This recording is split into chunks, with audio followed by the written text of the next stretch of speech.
Hi friends, welcome to my channel on a very dark and dismal day. I've got as much light on here as I can possibly get, but you might get some reflections, so I apologise in advance for that. Anyway, I wanted to talk a little bit today about Abigail Larson in respect to tarot. So I've had the Darkwood Tarot for a while now, and I worked extensively with it last year and got so much from it. It was absolutely amazing. It's a bit dinged up now, I'm afraid, but yeah, it proved to be very deep, very meaningful. I mean, look at the size of this guidebook, it's massive, and it's a Llewellyn publication. This is a great book, and you know, spending some time with this deck really deepened my practice. And these are the cards. Everybody's probably seen this that's watching the channel, but these are the backs, and these are the images. I do hope this is showing up okay. So yeah, if you don't like spiders, ooh. But yeah, it's a challenging deck, I'd say. It's been a challenging deck. It challenges you to look at parts of your psyche, I would say, but it gives so much. If you are willing to actually work deeply with this deck, then this deck will absolutely reward that time and energy investment, absolutely. Now, I knew there was a horror tarot coming out. Not quite sure when it came out. Look at that for the Ace of Pentacles. Whoa, beautiful. Yeah, I knew there was a horror tarot coming out, and I didn't buy it straight away, but I have actually now bought it. So I thought I might do a side-by-side of the two decks, and yeah, just see how they align. Now, as you can probably tell, this is a smaller box compared to the Darkwood. A lot smaller. So let's see what's inside, shall we? Take the cellophane off. See what we get with this offering.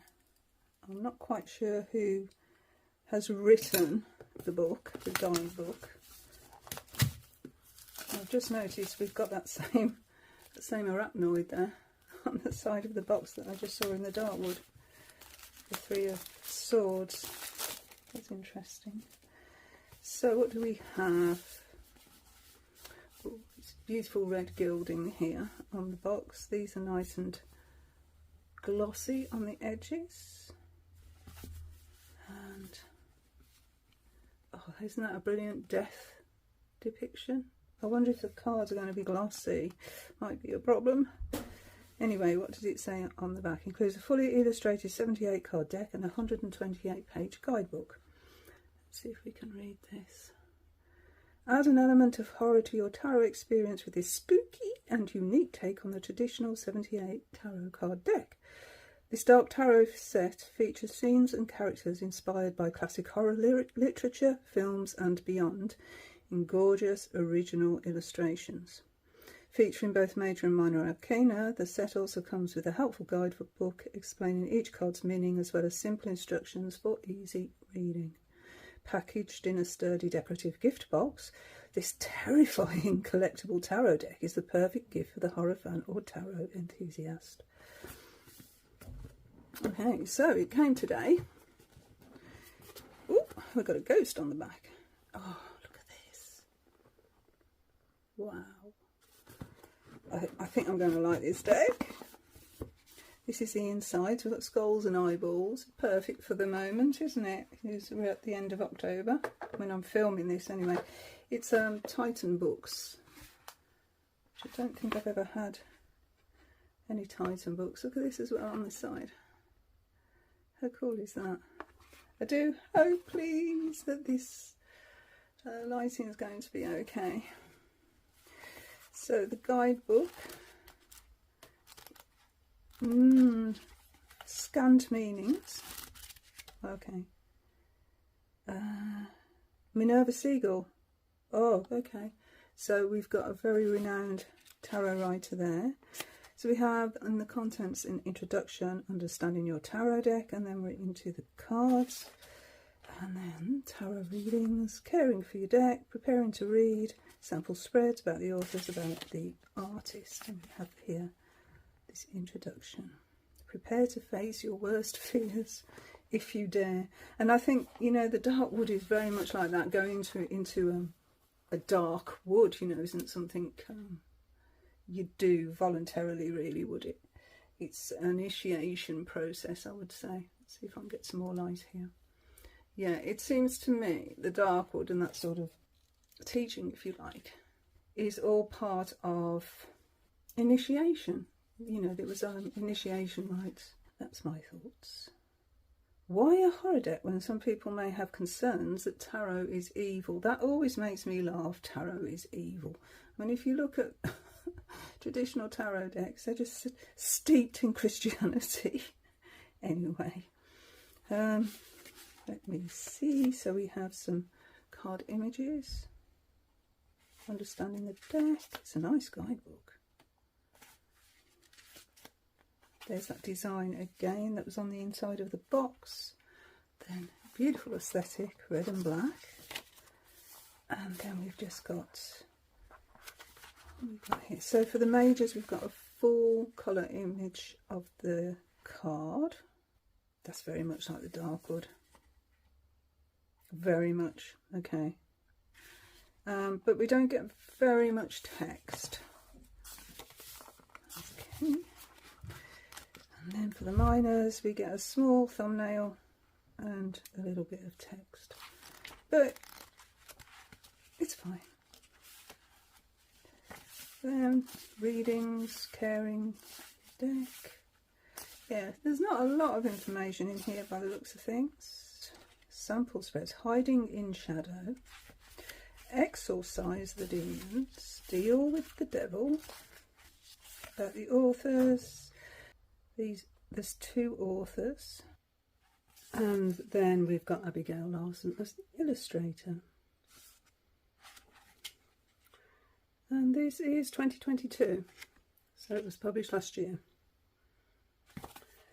But it goes really nice with this time of year, doesn't it? So anyway, let's do a side by side. We'll have a look at this first. Okay, so the inside of the box is the same as the inside of the top of the box, lid of the box. So cardstock's different.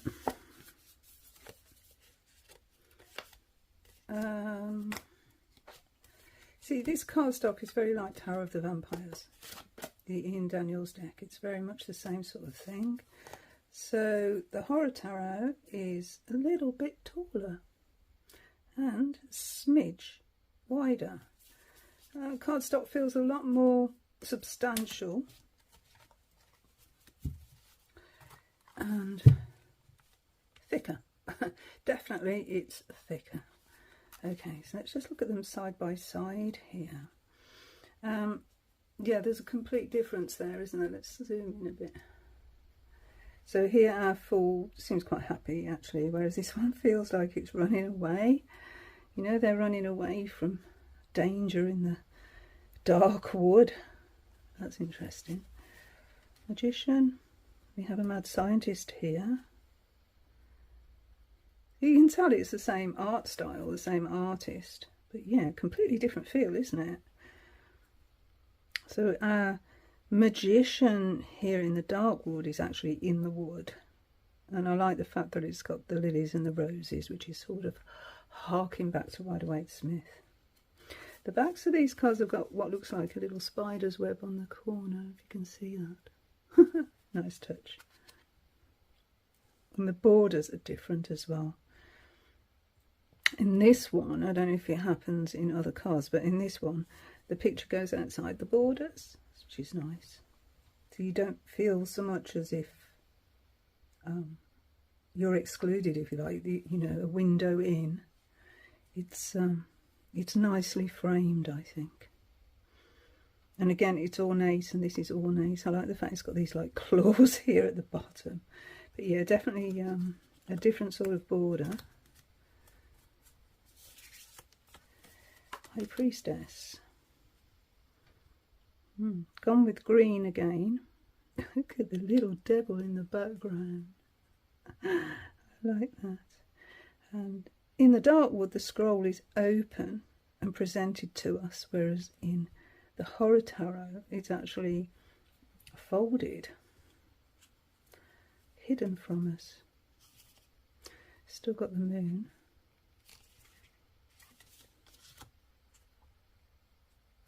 The Empress. Oh my days. So if the Empress, like the Empress in here, is pregnant, then ooh, that is a challenging image. Yeah, I think this is going to be another challenging deck. Okay, so for our Emperor on the Horror Tarot, we've actually got a person, whereas we actually have the Ram on the Darkwood. Look at the eyes in the Ram.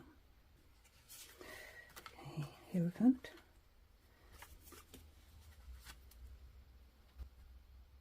That's different again. We've got these sort of cobwebs maybe going down the face here, and the eyes are blank, whereas in this one it's an actual tree. It's a dryad. Our lovers. Is it the same couple? They've still got a figure watching. And we've still got these sort of wings here that we have in this one as well. So yeah, this, yeah, does look like the same people. Chariot's completely different. It's beautiful, this one, isn't it? The Strength card. Oh, very different feel. This is like inner strength here and control, whereas this one is what? Controlling other people with violence. Hermit. Okay, so the Hermit's at home. There. Little eyes in the tree there. So again, yeah, different feel. This one looks more traditional, doesn't it? Oh, our Wheel of Fortune is a circus act. But not only are they throwing daggers at this one, there's lots of other things being hurled there as well. Justice. So we've got two figures, two supplicants in this Justice card, but yeah, not in this one. And here Justice is blindfolded. Not in this one. Is this an unfair comparison? I don't know. So our Hanged Man is an actual skeleton in this one. We've changed gender. Seems less hope in this one than there is in this one. This one seems a lot more violent, I think. I do like this Death card. And I prefer this Death card to this one. Very much so. Temperance. This one's in water. This one's on land. Devil as a spider. The devil is the horned god. We can get entrapped, can't we? I think that's pretty a good metaphor for the devil, actually. Getting caught up, feeling like you can't escape when you actually can. Two towers, and the figure's actually in this tower. I can't see anyone falling out of the tower. Got a gargoyle there. Do love a gargoyle. The star. Ouija board. No actual star in the star card. A moon. So we've got a werewolf there. The sun. Oh, if you don't like clowns. Oh. Playing with cards as well. It's a completely different take. Okay, Judgment. We've got a zombie crawling out of a grave.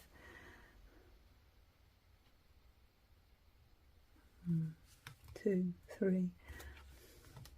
And finally, the world card. So what do we have here?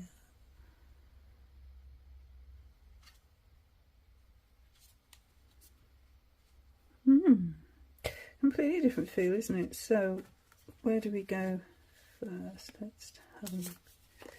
Okay, so it's starting with the King of Swords. I think I'll just pause the video and put it into the same order I have this deck in. 1 second. Okay, let's start with the Wands, and it's a mirror image, actually. It's coming in. So this is traditionally the way that we see it in the Rider-Waite-Smith version of the card, where it's the other way in Darkwood. We have a candle instead of a wand. 2.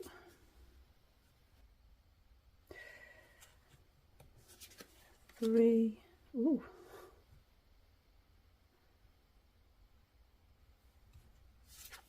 4. This one really speaks to me, you know, the ogre under the bridge. Isn't it interesting? We've got those eyes in the tree there. And it echoes that Hermit card, isn't it? You see? Huh. Use the same motif there.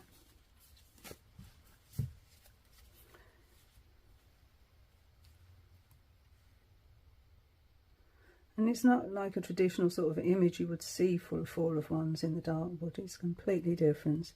Whereas here it's a little bit more aligned. Yeah, Dancing with the Devil. That's a good, that's Van Halen track, isn't it? Dancing with the Devil. Don't sing. 5 of Wands, so that looks more traditional, sort of Rider-Waite-Smith. And we've got many different points of view there. I love that one. I think my preference is going to be Darkwood, and I think that's just because I've worked with it so extensively. We shall see. We'll work with this one for a while and see how I get on. I like the fact that's a carousel. And the horse is a skeleton head. This one's a bit... I don't know. That's always a bit of a triggering one, that one. 7 of Wands.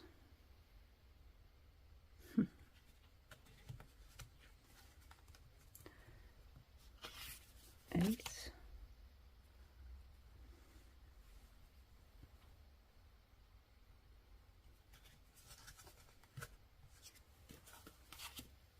Interesting. So in the Darkwood,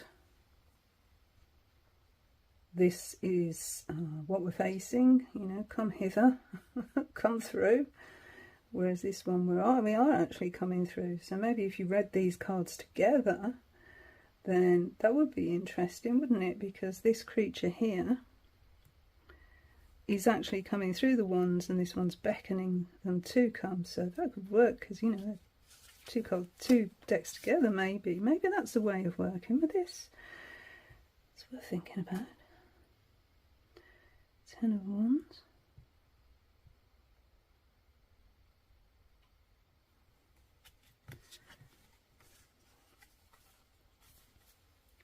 Sticking together a little bit, but and they've got a bit more of a cardboardy feel as well. So our page, I like this one. I like this one better. It's giving me Tim Burton vibes.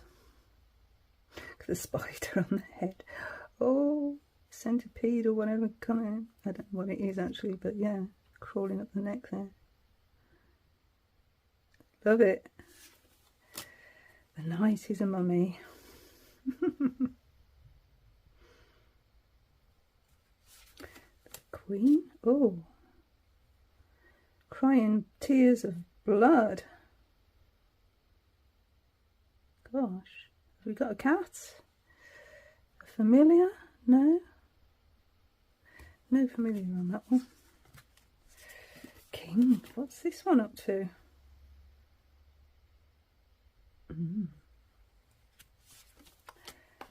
Ace of Cups.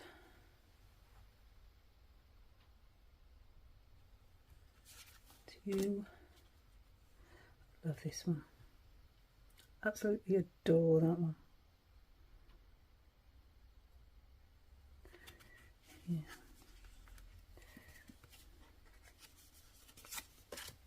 Three.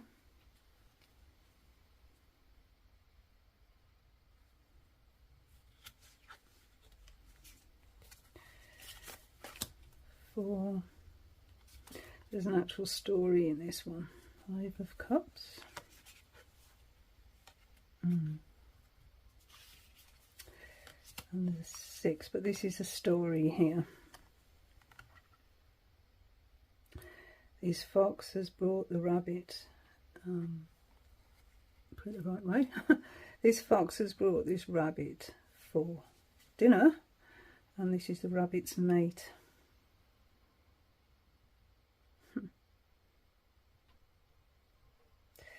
Yeah, it's a sad one, isn't it?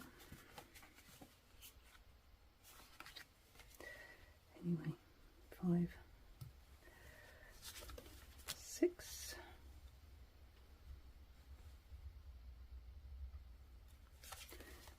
7,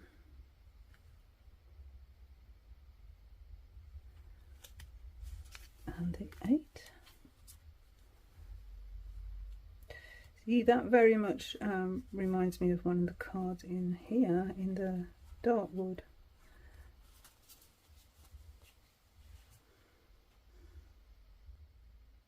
Definitely like that 5 of Swords, isn't it?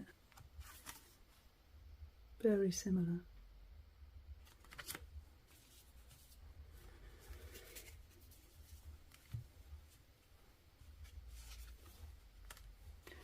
Nine.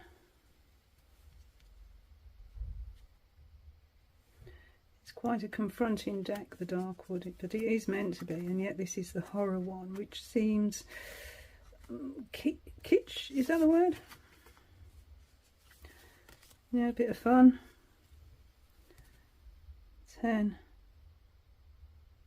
Yeah, this seems more like gothic fun, you know, whereas this one feels more shadow work. I think that's what I'm getting anyway from comparing the two. Got a lot of childhood trauma in this one though, with all the clowns and this Jack in the Box. Ugh, wouldn't want that popping up, would you? The Knight is the horseless headman. The Knight is the headless horseman. I think got Johnny Depp sort of vibes as well there. But it feels very Tim Burton, that one. That deck. That's what I'm sort of getting anyway, the vibes. The Queen of Cups. King.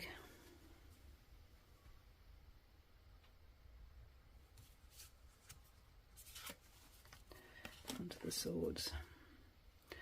So we have the werewolf with a sword apparently. And an eye open. Sort of like the crown here.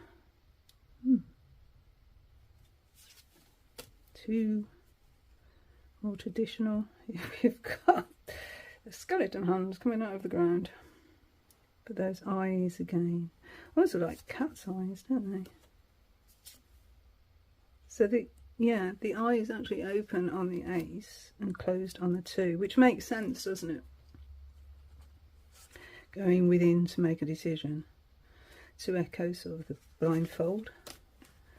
We're serving up the heart on a plate here. Oh dear, there's that spider. The 4 of Swords.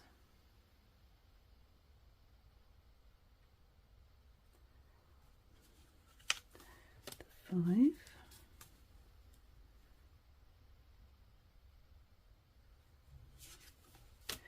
6. I find this one quite upsetting, but there you go. It's like she's taken the baby from this person here. Oh. Anyway, 7.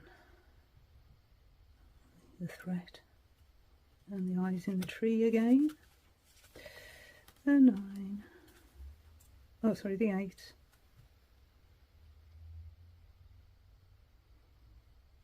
So here, the sword is, or the dagger is in their hand. So they've got the power to escape this. Whereas here,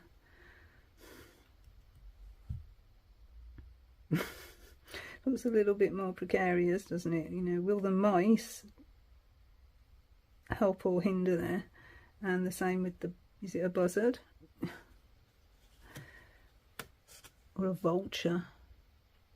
But yeah, that could go either way, couldn't it? Okay, so we've got masculine presenting as opposed to feminine presenting. Love the way she does the trees. Look at this. And here are her hands.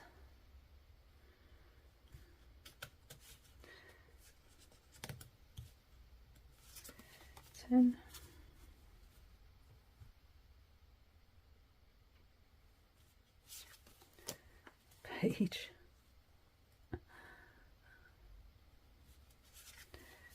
Right.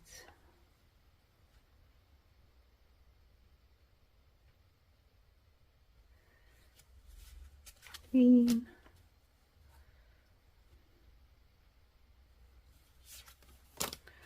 This king's a bit interesting.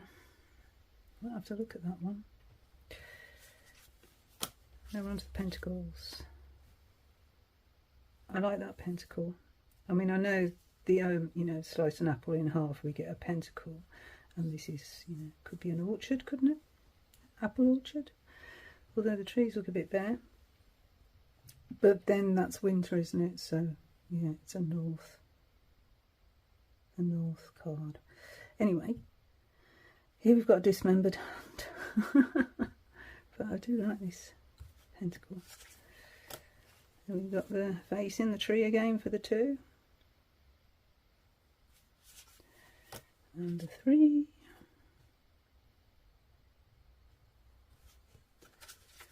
The 4. That's clever, isn't it? The way the pentacles have been made out of the web. And course up again. The 5. Yeah, I prefer that image. 6.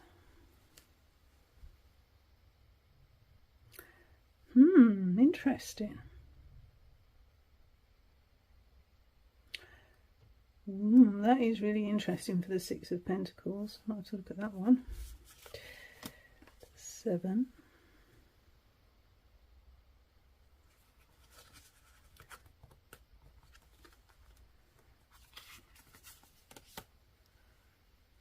8.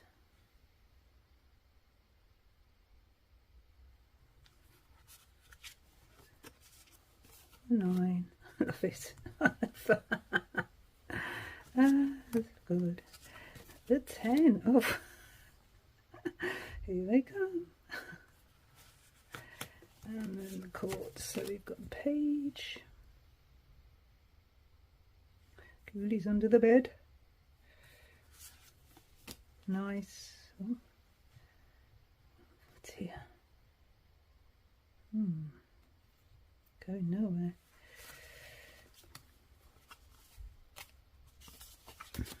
The Queen, the broomstick.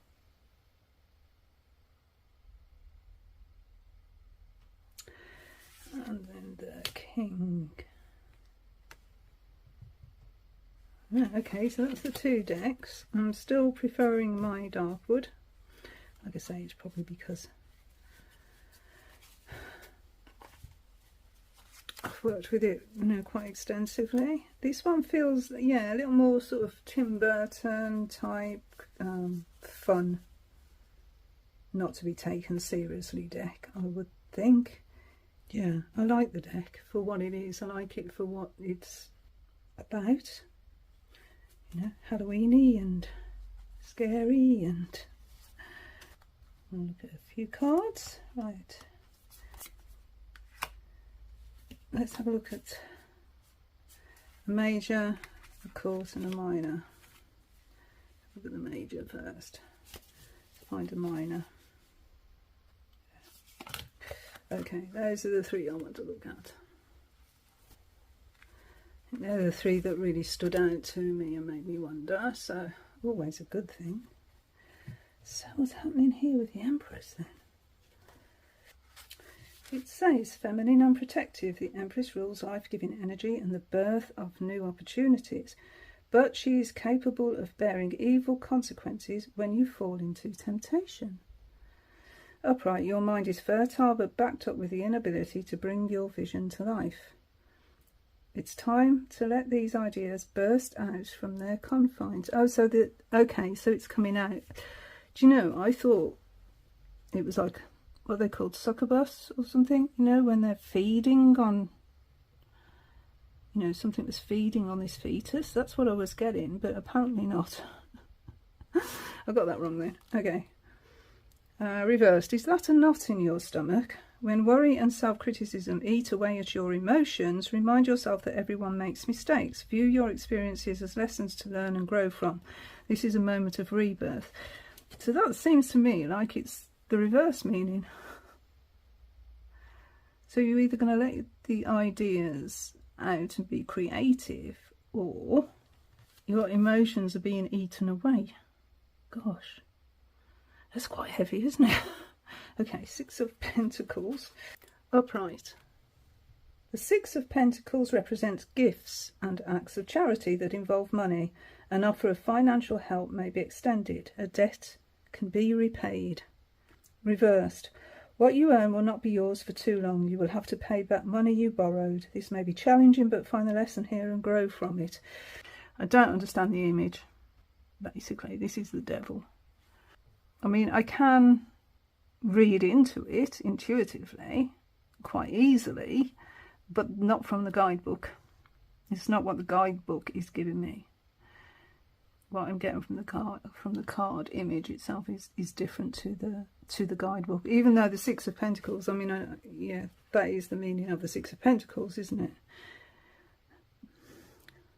However, the image tells me something else. Okay, King of Swords. Upright. As the King of Swords, you look down on the surrounding world from your high perch, honing your sharp mind. Time spent weighing outcomes and options leads to favourable results. When you make a decision, it's a good one. Reversed. Misdeed can be spotted easily from the right vantage point. Someone is trying to use their position of authority as a tool for manipulation. There's an abuse of power taking place by a leader or a bully. Yeah. I mean, you can see that from the image, actually, but why a Cyclops? You know, I think it's just meant to be fun imagery for the horror genre, if you like. And if you take it at face value, I think. However, you know, I really think you could go deep with this. I do. I think if you wanted to, you could. Yeah. Definitely could, just by the imagery. That's definitely Tim Burton vibes, isn't it? Anyway, I like it. I like the deck. I love this deck. I like this deck. I love this deck. I'm a little bit disappointed with the guidebook. Doesn't give you very much, does it? But then it encourages you to look deeper at the actual imagery to bring out the deeper meaning, which is, I mean, the Darkwood does that as well, but it does give you a lot more information to work with.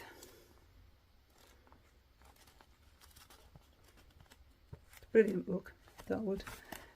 I think spiders' webs are a recurring theme for Abigail.